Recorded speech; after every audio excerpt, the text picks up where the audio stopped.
E aí pessoal, eu sou Marcos Freitas aqui para mais uma aula de cálculo numérico.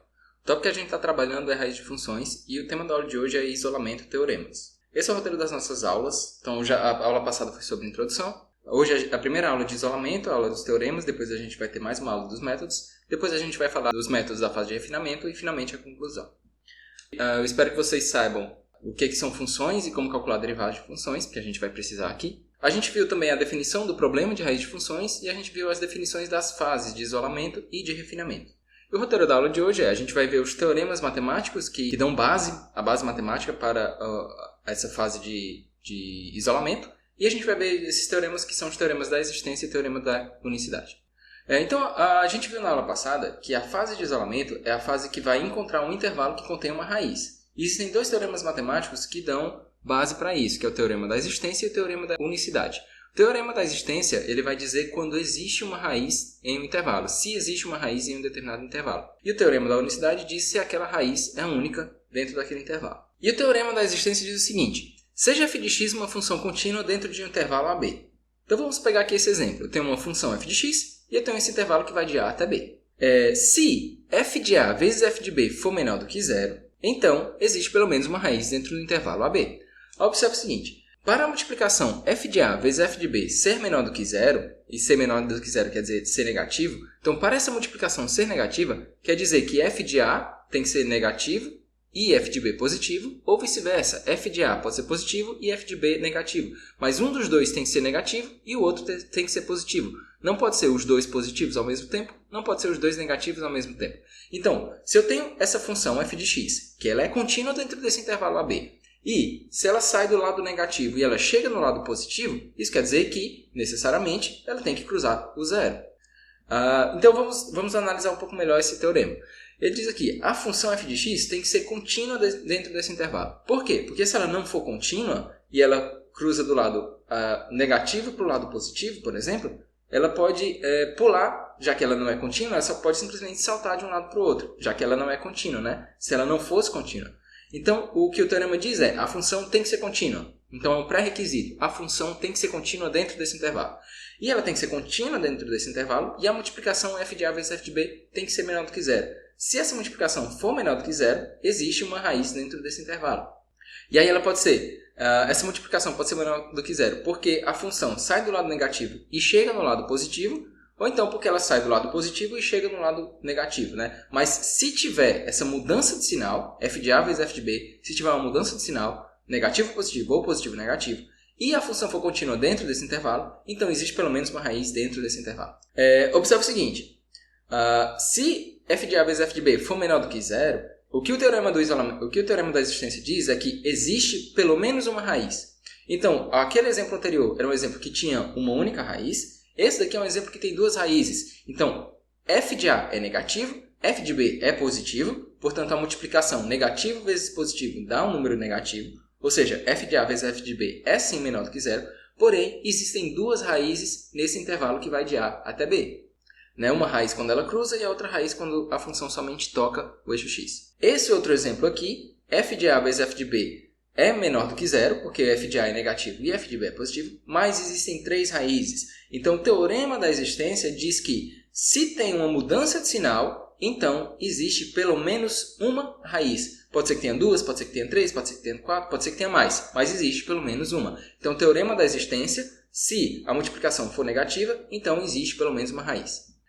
Vamos analisar aqui o inverso, entre aspas, do teorema da existência. Ou seja, se a multiplicação for positiva, f de A vezes f de B for maior do que zero, isso quer dizer que não existe raiz? Não. Na verdade, se a multiplicação for positiva, se f de A vezes f de B for maior do que zero, pode existir raiz ou pode não existir nenhuma raiz dentro desse intervalo. Por exemplo, vamos pegar essa função aqui. f de A é positivo, f de B também é positivo. Então, f de A vezes f de B vai ser positivo.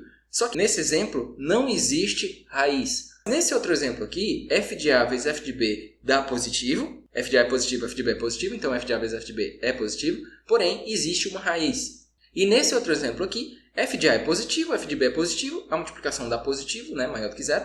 E existem duas raízes. Então, se f de A vezes f de B for positivo, pode ser que exista, pode ser que não. Eu não sei dizer. O que eu sei, o que o teorema me diz é que se a multiplicação for negativa, aí sim tem pelo menos uma raiz. Mas se ela for positiva, eu não sei. Pode ser que tenha, pode ser que não.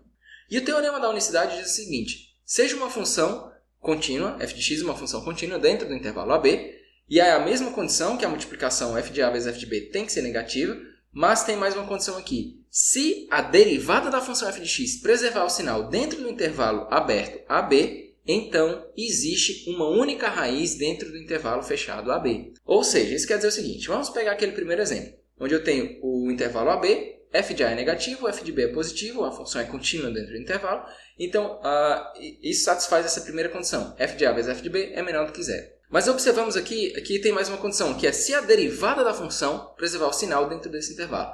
Derivada preservar o sinal quer dizer o seguinte, quer dizer que a função original ou sempre cresce ou sempre decresce. Aqui eu tenho uma mudança de sinal porque a função ela vai do lado negativo para o lado positivo. Então f de A vezes f de B é menor do que zero. Porém, a outra condição é a derivada preserva sinal. A derivada preservar sinal quer dizer que a função sempre cresce. Então, ora, dentro desse intervalo que vai de A até B, a função começa do lado negativo, ela sempre cresce e ela termina do lado positivo, então a única possibilidade é ela ter cruzado uma única vez o eixo x. Ela não pode ter cruzado duas vezes, porque para ela cruzar duas vezes, ela teria que subir e descer de novo. E aí, nesse descer, a derivada muda de sinal. Porém, o requisito é se a derivada preserva o sinal, ou seja, se ela sempre cresce, então ela sai do negativo, cruza uma vez e termina no positivo, e ela não decresce, né? Ela sempre cresce. Então, existe uma única raiz dentro desse intervalo. Então, o teorema da unicidade diz que seja uma função contínua dentro do intervalo, se a multiplicação f de A vezes f de B for menor do que zero, e a derivada preservar o sinal dentro do intervalo que vai de A até B, então existe uma única raiz dentro do intervalo AB. E aí o preservar sinal ela pode sair do negativo para o positivo, sempre preservando o sinal da derivada, ou a função pode sair do positivo para o negativo, sempre preservando o sinal. Aqui está sempre decrescendo, então a derivada dessa função é sempre negativa dentro desse intervalo que vai de A até B. Vamos pensar aqui no inverso do teorema da unicidade.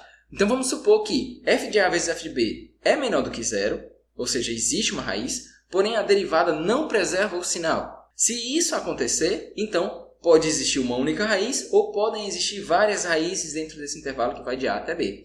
Vamos pegar esse exemplo aqui. Esse exemplo, f de A vezes f de B é menor do que zero, porém a derivada não preserva o sinal. A derivada ela indica que existe um momento em que a função original está sempre crescendo, existe um momento em que ela está decrescendo e existe um momento em que ela está crescendo. Ou seja, dentro do intervalo que vai de A até B, a derivada é positiva, depois ela muda de sinal, fica negativa, depois ela muda de sinal, fica positiva de novo. Então, nesse caso, não necessariamente existe uma única raiz. E nesse exemplo aqui, existem duas raízes.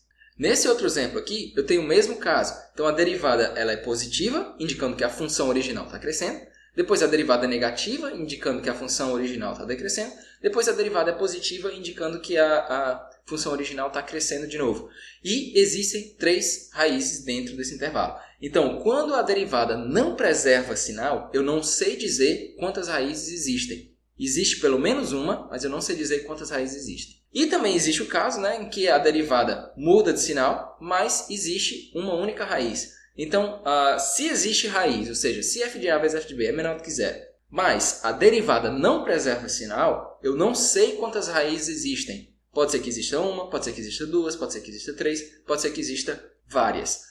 Mas o que eu sei é que se a multiplicação f de A vezes f de B for menor do que zero e a derivada preservar sinal, então existe uma única raiz dentro desse intervalo.